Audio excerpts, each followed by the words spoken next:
Assalamualaikum warahmatullahi wabarakatuh. Aduh, kok hitam putih? Nah, perkenalkan nama saya Kaffi Putra Yuda, absen 17 dari kelas 10 MIPA 3. Di sini saya akan menjelaskan perjalanan Rasulullah SAW di Mekah. Simak video berikutnya. Dadah. Perjuangan Rasulullah SAW di Mekah.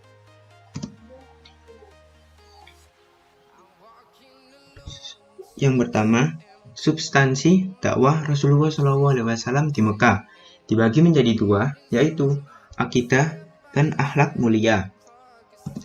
Yang pertama, akidah. Ketika itu, masyarakat Arab yang dilahirkan sebelum Rasulullah lahir banyak yang berpegang pada ajaran musyrik, sehingga Allah mengutus Rasulullah untuk menyebarkan ajaran tauhid yang bersumber dari wahyu-wahyu Allah Subhanahu wa Ta'ala. Rasulullah menyampaikan kepada kaum Quraisy bahwa Allah itu Maha Pencipta apa yang ada di dunia, langit dan seisinya, bahwa Allah Subhanahu wa Ta'ala adalah Zat yang Maha mengetahui segalanya dan Maha Kuasa atas segala sesuatu. Sedangkan manusia adalah makhluk yang lemah dan hina, tidak ada apa-apanya dibanding dengan kebesaran Allah Subhanahu wa Ta'ala. Ajaran tentang keimanan merupakan ajaran inti yang disampaikan oleh Rasulullah dengan keyakinan para iman atau ketauhidan Rasulullah ini kemudian memunculkan sikap kuat para sahabat Rasulullah, dan mereka mempercayai bahwa Allah akan selalu ada dan melindungi.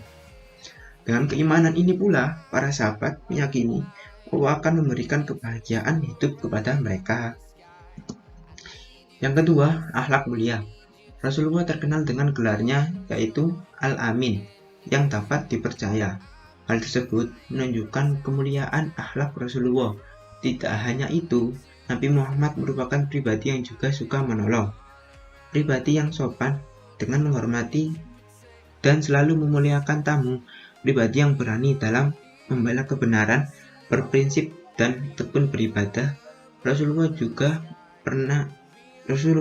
mengajarkan kita untuk tidak melakukan hal-hal yang telah dilarang Allah Subhanahu wa Ta'ala, misalnya minum minuman keras, khamr, judi, membunuh, berzina, dan perbuatan-perbuatan tidak terpuji lainnya. Ketika Rasulullah mengajarkan perilaku-perilaku yang baik dan melarang perilaku yang tidak baik, keduanya selalu berkesesuaian dengan apa yang diperintahkan oleh Allah Subhanahu wa Ta'ala. Kemudian ada strategi dakwah Rasulullah SAW di Mekah. Yang pertama, dakwah secara diam-diam. Yang kedua, dakwah secara terang-terangan. Dakwah secara diam-diam. Nabi Muhammad SAW mulai mengajak manusia untuk menyembah Allah semata dan menyuruh meninggalkan berhala. Akan tetapi, dakwah tersebut dilakukan secara rahasia guna menghindari tindakan buruk orang-orang Quraisy yang fanatik dengan keyakinannya. Nabi Muhammad belum melakukan dakwah di majelis-majelis umum orang Quraisy dan tidak melakukan dakwah kecuali kepada orang terdekatnya.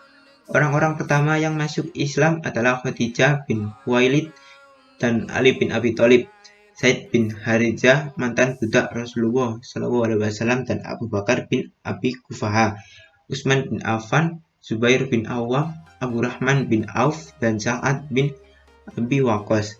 Mereka ingin bertemu dengan Nabi SAW secara rahasia. Apabila salah seorang di antara mereka ingin melaksanakan salah satu ibadah, dan mereka pergi ke lorong-lorong Mekah seraya bersembunyi dari pandangan orang-orang Quraisy. Dan ketika penganut Islam sudah mencapai lebih dari 30 lelaki dan wanita, Nabi Muhammad SAW memilih tempat salah satu dari mereka, yaitu rumah Al-Arqam bin Abi Al-Arqam sebagai tempat pertemuan. Yang kedua, dakwah secara terang-terangan. Dakwah Nabi Muhammad SAW secara terang-terangan ini mendapat tantangan dan ditolak oleh bangsa Quraisy dengan alasan bahwa mereka tidak dapat meninggalkan agama yang telah diwariskan oleh nenek moyangnya, dan tradisi tersebut sudah berakar dalam diri mereka. Rasulullah pun sedikit memberi reaksi untuk mengingatkan mereka akan perlunya membebaskan pikiran dari belenggu taklid. Selanjutnya, Nabi Muhammad menjelaskan bahwa Tuhan-Tuhan yang mereka sembah itu tidak dapat memberikan faedah atau bahaya sama sekali. Ada beberapa hal yang dilakukan Rasulullah SAW saat melakukan dakwah secara terang-terangan. Yang pertama, hijrah pertama dalam Islam. Ketika Nabi Muhammad SAW melihat keganasan kaum musyrik kian bertambah keras, sedangkan beliau tidak dapat memberikan perlindungan kepada kaum muslimin, maka beliau berkata kepada mereka, "Alangkah baiknya jika kamu berhijrah ke negeri Habasyah, karena di sana terdapat seorang raja yang adil sekali. Di bawah kekuasaannya tidak seorang pun boleh dianiaya. Karena itu, pergilah kamu ke sana sampai Allah memberikan jalan keluar kepada kita. Karena negeri itu adalah negeri yang cocok bagi kamu." Maka berangkatlah kaum muslimin ke negeri Habasyah demi menghindari fitnah dan lari menuju Allah dengan membawa agama mereka. Hijrah ini merupakan hijrah pertama dalam Islam. Di antara kaum muhajirin yang terkenal adalah Utsman bin Affan beserta istrinya, Ruqayyah binti Rasulullah SAW, Abu Hudzaifah beserta istrinya, Zubair bin Awam, Mus'ab bin Umair, dan Abdurrahman bin Auf. Pada akhirnya, para sahabat Rasulullah SAW sebanyak 80 lebih berkumpul di Habasyah. Yang kedua, hijrah Rasulullah SAW ke Taif.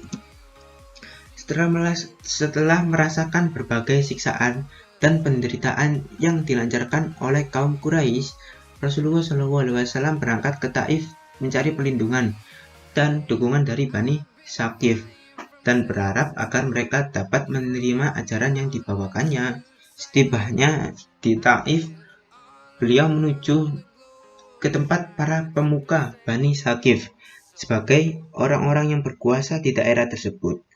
Beliau berbicara tentang Islam dan mengajak mereka untuk beriman kepada Allah. Tapi ajakan beliau ditolak mentah-mentah dan dijawab secara kasar. Kemudian Rasulullah SAW bangkit dan meninggalkan mereka, seraya menghadap supaya mereka menyembunyikan berita kedatangan Nabi dan kaum Quraisy. Tetapi mereka menolaknya. Bani Saqif justru mengarahkan penjahat dan para budak untuk mencerca dan melemparinya dengan batu, sehingga mengakibatkan cedera pada kedua kaki Rasulullah. Sa'id bin Harithah berusaha melindungi Nabi Muhammad SAW dari serangan. Akan tetapi, beliau kewalahan dan akhirnya ia sendiri mengalami cedera pada kepalanya. Yang ketiga, permulaan kaum Ansor menganut Islam. Setiap musim haji tiba, Rasulullah SAW selalu menemui kabilah-kabilah yang datang ke Baitul Haram, membacakan kitab Allah kepada mereka dan mengajak untuk mentauhidkan Allah. Tapi tidak seorang pun yang menyambut ajakannya. Pada tahun ke-11 kenabian, Rasulullah SAW mendatangi kabilah-kabilah sebagaimana yang sering dilakukannya setiap tahun. Ketika berada di Aqabah, suatu tempat antara Mina dan Mekah, tempat melempar jumroh, para nabi bertemu dengan sekelompok orang dari kabilah Khazraj yang sudah dibukakan hatinya oleh Allah untuk menerima kebaikan. Rasulullah SAW bertanya kepada mereka, "Kalian siapa?" Jawab kaum kabilah Khazraj, "Kami orang-orang dari kabilah Khazraj." Beliau bertanya lagi, "Apakah dari orang-orang yang bersahabat dengan orang Yahudi?" Mereka menjawab, "Ya, benar." Nabi Muhammad SAW bertanya kembali, "Apakah kalian bersedia duduk bersama kami untuk bercakap-cakap?" Jawab mereka, "Baik." Lalu mereka duduk bersama Nabi Muhammad SAW. Rasulullah mengajak mereka beriman kepada Allah, menawarkan Islam kepada mereka, dan akhirnya mereka menerima Islam sebagai ajarannya.